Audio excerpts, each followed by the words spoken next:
If you own rental property in California, here's a question worth testing yourself on. When a fixed-term lease reaches its end date, how much notice do you have to give?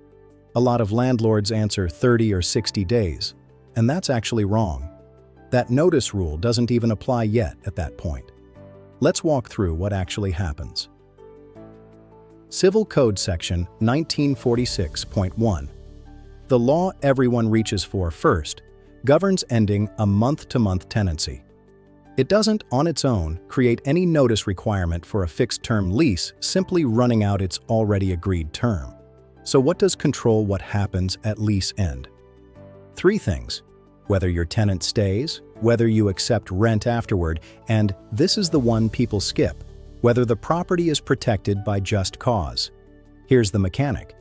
If your tenant stays past the end date and you accept a rent payment, California law, Civil Code Section 1945, automatically converts the tenancy to month on the same terms, no new lease required. It just happens. Now, if you don't accept that rent, you avoid the conversion, but that alone doesn't mean you can recover the property. Before you assume a tenant has to leave just because the lease ended, you need to check just cause coverage.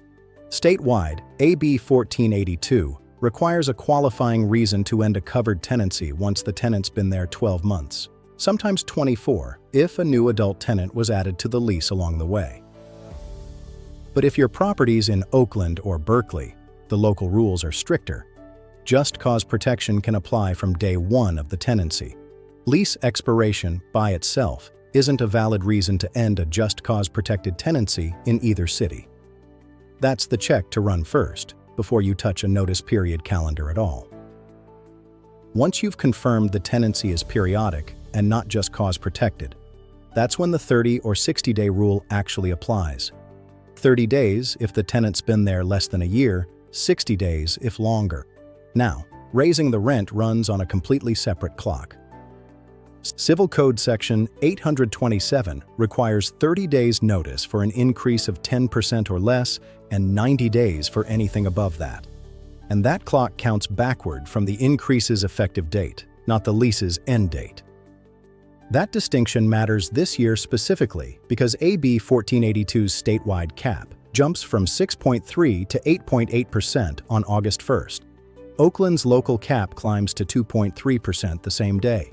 Berkeley holds at 1%.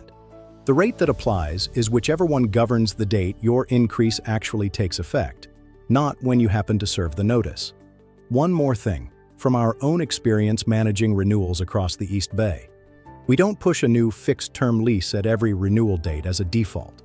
When a lease term ends, we let it do exactly what the law already provides for: convert to month, unless the owner or the tenant specifically wants a new fixed term.